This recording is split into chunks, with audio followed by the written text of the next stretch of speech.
BA second year में आज मैं अमेरिका के राष्ट्रपति का निर्वाचन करवाने जा रही हूँ।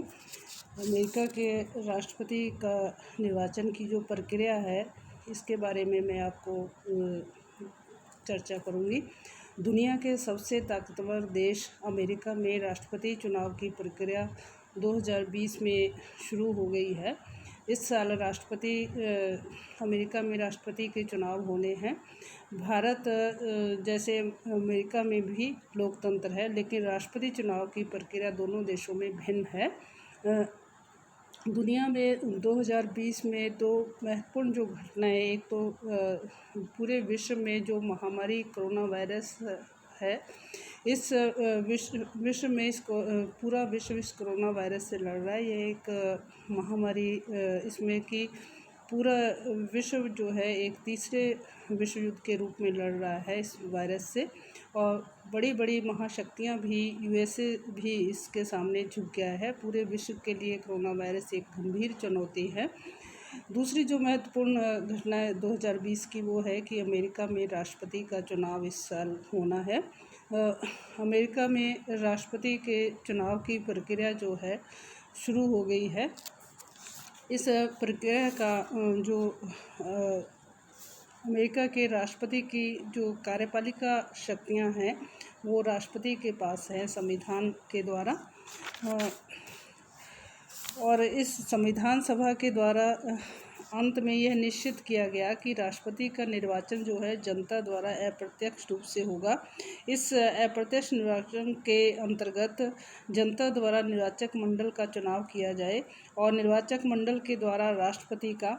संविधान में राष्ट्रपति के निर्वाचन के संबंध में कहा गया है कि प्रत्येक राज्य अपने व्यवस्थापिका के आदेश के अनुसार निर्वाचक चुने, जिनकी संख्या जो है उस राज्य की सीनेट और प्रतिनिधि सभा के प्रतिनिधियों के बराबर होगी। अर्थात कांग्रेस में उस राज्य के जितने सदस्य होंगे, सीनेट और प्रतिनिधि सभा में उतने ही सदस्य जो है निर्वाचक मंडल में उस राज्य के होंगे। इस प्रकार से जो है निर्वाचक मंडल जो है राष्ट्रपति निर्वाचन के लिए सबसे पहले बनाया जाता है। वर्तमान में इस निर्वाचक मंडल के सदस्यों की संख्या जो है 538 है, और 538 सदस्य जो हैं वो निर्वाचक मंडल के होते हैं। वर्तमान समय में राष्ट्रपति के निर्वाचन में अपनाई जाने वाली जो प्रमुख पद्धति है, इस पद्धति में जो राष्ट्रपति का निर्वाचन है वो विभिन्न चरणों से होकर गुजरता है। पहला जो चरण है वो है कि राजनीतिक दल जो है वो उम्मीदवारों का चयन करते हैं। राष्ट्रपति के निर्वाचन में जो है पहले डेमोक्रेटिक पार्टी और रिपब्लिक पार्टी अपने उम्मीदवारों का चयन करने के लिए एक अखिल देशीय सम्मेलन बुलाते हैं। प्रत्येक दल राष्ट्रीय समिति अपने दल के सम्मेलन के लिए समय और स्थान निर्णय करती है। प्रत्येक दल के राष्ट्रीय सम्मेलन के लिए प्रतिनिधि विभिन्न उपायों के द्वारा चुने जाते हैं, कुछ प्रारंभिक क्षेत्रों से, कुछ राज्य सम्मेलनों से और कुछ केंद्रीय समितियों द्वारा। इन प्रतिनिधियों की संख्या जो है सामान्यतः 1500-3000 के बीच रहती है। जिस वर्ष चुनाव राष्ट्रपति का होना होता है, उस वर्ष को लीप वर्ष कहा जाता है। चुनाव वर्ष के जुलाई और अगस्त के महीने में एक बड़े हॉल में यह सम्मेलन होता है। सम्मेलन बहुत ही अधिक उत्तेजना और शोर शराबे के वातावरण में होता है। नेतागण जो है, दल के प्रमुख नेतागण परस्पर सौदेबाजी करते हैं। दल के द्वारा उम्मीदवार चुने जाने के लिए आवश्यक है कि वह प्रतिनिधियों के मतों का पूर्ण बहुमत प्राप्त करे। मतदान की प्रक्रिया किसी उम्मीदवार को पूर्ण बहुमत प्राप्त होने तक जारी रहती है। कई बार मतदान के अनेक दौर होते हैं। इस प्रकार से राष्ट्रपति के दोनों दल जो हैं जुलाई में उम्मीदवारों का चयन जो है इस प्रकार से वोटिंग के द्वारा करते हैं। दूसरा जो है वो है कि उपराष्ट्रपति पद के लिए भी मनोनीत किया जाता है। राष्ट्रपति पद के लिए उम्मीदवार की अवधि में राष्ट्रपति पद के समान ही होती है।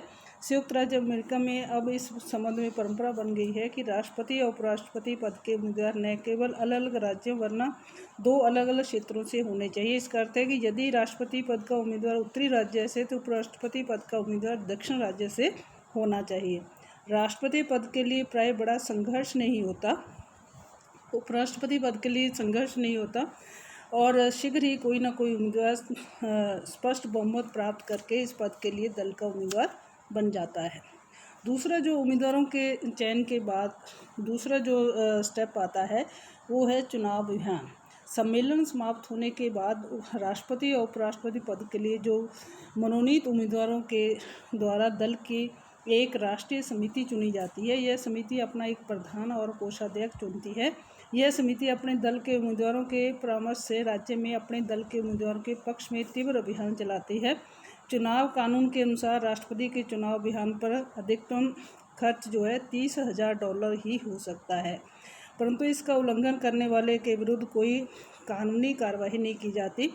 चुनाव अभियान के प्रमुख साधन टेलीविज़न, रेडियो, ट्रेन, समाचार पत्र अपने उम्मीदवार के पक्ष में विविध प्रकार के साहित्य का प्रकाशन करते हैं। तीसरा जो चरण है वो है निर्वाचक मंडल का चुनाव। उसके बाद उम्मीदवारों के चुनाव अभियान के बाद जो है निर्वाचक मंडल के लिए उम्मीदवारों खड़े किए जाते हैं। निर्वाचक मंडल के लिए उन उम्मीदवारों को शपथ लेनी होती है जो चुने जाने पर राष्ट्रपति और उपराष्ट्रपति के चुनाव में अपने दल के उम्मीदवार को मत देंगे। 23वें संशोधन से अब यह निर्वाचक मंडल के सदस्यों की संख्या 538 हो गई है। निर्वाचक मंडल का चुनाव जो है लीप वर्ष या चुनावी वर्ष के नवंबर महीने के पहले मंगलवार को या सरकार द्वारा निर्धारित किसी तिथि को होता है। निर्वाचकों के प्रत्यक्ष रूप से मतदाताओं द्वारा चुना जाता है। निर्वाचकों के चुनाव और अन्य चुनावों में किन व्यक्तियों को मत देने का अधिकार होगा, इस संबंध में 1970 में मतदान अधिकार अधिनियम संशोधन किया गया। मतदाता होने के लिए केवल 2 योग्यताएं आवश्यक है। पहली है कि 18 वर्ष की आयु प्राप्त कर ली हो। दूसरी है कि व्यक्ति उस राज्य में कम से कम 30 दिन से रह रहा हो। मतदाता होने के लिए अब वह साक्षर होना आवश्यक नहीं है। 1974 के कानून के अनुसार राष्ट्रपति पद का चुनाव प्रचार के लिए सार्वजनिक वित्त की व्यवस्था है। राज्यों में निर्वाचक मंडल के सदस्यों का चुनाव जो है सूची प्रणाली या लिस्ट सिस्टम के आधार पर होता है, अर्थात मत किसी उम्मीदवार को नहीं वरना दल की सूची के पक्ष में डाले जाते हैं। राजनीतिक दलों के कार्यकर्ता निर्वाचक मंडल का चुनाव लड़ते हैं। ज़्यादातर राज्यों में जिला राज्य स्तरीय पार्टियों में निर्वाचक मंडल के उम्मीदवारों का मनोनयन होता है। संविधान में यह भी कहा गया है कि कांग्रेस का कोई भी सदस्य संयुक्त राज्य अमेरिका के लाभ के पद पर आसीन कोई व्यक्ति निर्वाचक मंडल का सदस्य नहीं बन सकता है। इस निर्वाचक मंडल का कार्य राष्ट्रपति और उपराष्ट्रपति चुनने के अतिरिक्त और कुछ नहीं है। मतदान के लिए एक दिन पूर्व राष्ट्रपति पद के उम्मीदवार मतदाता से रेडियो तथा टेलीविज़न पर अंतिम अपील करते हैं। निर्वाचक मंडल के सदस्यों का चुनाव व्यक्तिगत न होकर सामूहिक होता है। इस दल को किसी राज्य में मतदाताओं का बहुमत प्राप्त हो जाता है, उसी दल के सब उम्मीदवार राष्ट्रपति के निर्वाचन के मंडल के सदस्य चुने जाते हैं। उदाहरण के यदि न्यूयॉर्क राज्य में रिपब्लिकन निर्वाचन सूची में 30,000 मत मिलते हैं तो डेमोक्रेटिक निर्वाचन सूची को 31,000 मत तो न्यूयॉर्क राज्य से निर्वाचक मंडल के सभी 43 सदस्य डेमोक्रेटिक दल से चुन लिए जाएंगे। राष्ट्रपति का जो उम्मीदवार 538 निर्वाचकों में से 270 का मत प्राप्त कर लेता है उसे राष्ट्रपति पद प्राप्त होने का विश्वास हो जाता है। अगला जो चरण है वो है निर्वाचक मंडल द्वारा राष्ट्रपति का चुनाव। निर्वाचक मंडल द्वारा राष्ट्रपति का चुनाव मात्र एक औपचारिकता है। निर्वाचक मंडल के सदस्य अपने राजनीतिक दल की रिकॉर्डिंग मशीन मात्र होते हैं। निर्वाचक मंडल के सदस्य लोकप्रिय मतों का आदर करते हुए राष्ट्रपति और उपराष्ट्रपति के चुनाव में अपने ही दल के उम्मीदवार में पक्ष में उम्मीदवार के पक्ष में मतदान करते हैं, लेकिन अमेरिकी कानून के अनुसार वे किसी उम्मीदवार को अपना मत देने के लिए स्वतंत्र हैं। अमेरिकी इतिहास में ऐसा अनेक बार हुआ है कि राजनीतिक दल के निर्वाचक मंडल के सदस्य ने किसी अन्य दल के उम्मीदवार को भी अपना मत दिया है। बुधवार को निर्वाचक मंडल के सदस्य अपने अपने राज्यों की राजधानियों में एकत्रित होते हैं और राष्ट्रपति उपराष्ट्रपति पद के लिए विभिन्न उम्मीदवारों के पक्ष में मतदान करते हैं। मतों की गणना की जाती है और प्रमाणीकृत करने के बाद सीनेट अध्यक्ष के पास भेज दिया जाता है। सीनेट का अध्यक्ष कांग्रेस के दोनों सदनों की संयुक्त बैठक में मतों की गणना करता है और कानूनी तौर पर जीतने वाले व्यक्ति की घोषणा करता है।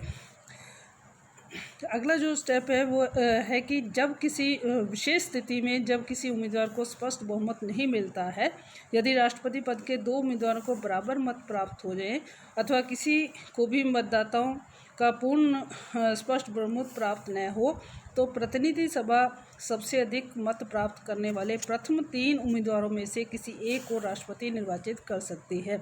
प्रतिनिधि सभा जब इस प्रकार के राष्ट्रपति को निर्वाचित करती है तब प्रतिनिधि सभा में प्रत्येक राज्य का केवल एक मत होता है। प्रत्येक राज्य के सदस्य बहुमत से निर्णय करते हैं कि उनके राज्य का मत किस उम्मीदवार के पक्ष में गिना जाए। यदि किसी राज्य के प्रतिनिधि समान रूप से इस विषय पर बंट जाए तो उसका मत गिना नहीं जाता है। अगला जो लास्ट स्टेप है वो है कि नए राष्ट्रपति का जो शपथ ग्रहण है वो है राष्ट्रपति को 20 जनवरी को शपथ ग्रहण कराई जाती है। यह व्यवस्था की गई कि नवनिर्वाचित राष्ट्रपति अपने आसीन होने के पूर्व मृत्यु हो जाती है तो उपराष्ट्रपति राष्ट्रपति बन जाता है। 20 जनवरी सर्वोच्च न्यायालय का मुख्य न्यायाधीश जो है वो नए राष्ट्रपति को 20 जनवरी को शपथ दिलाता है। इस प्रकार से राष्ट्रपति निर्वाचन की जो प्रक्रिया है वो संवैधानिक प्रक्रिया के अनुसार इन चरणों से होकर गुजरती है, लेकिन राजनीतिक दलों के जो विकास के कारण क्या है कि जो अप्रत्यक्ष निर्वाचन की ये व्यवस्था की गई थी वो प्रत्यक्ष हो गई है, क्योंकि जुलाई में जो सम्मेलन होता है राजनीतिक दलों का उसी से स्पष्ट पता चल जाता है किस पार्टी के व्यक्ति को अधिक मत प्राप्त हुए हैं। इस प्रकार से प्रत्यक्ष निर्वाचन जो है राजनीतिक दलों की विकास के कारण अमेरिका के राष्ट्रपति का हो गया है। पूरी दुनिया का राष्ट्रपति अमेरिका के राष्ट्रपति के चुनाव पर ध्यान रहता है, क्योंकि ये महाशक्ति के शक्तिशाली पद और महाशक्ति के शक्तिशाली पद के उम्मीदवार का निर्वाचन होता है। इस प्रकार से ये संवैधानिक प्रक्रिया जो है अमेरिका के राष्ट्रपति चुनाव की होती है। धन्यवाद।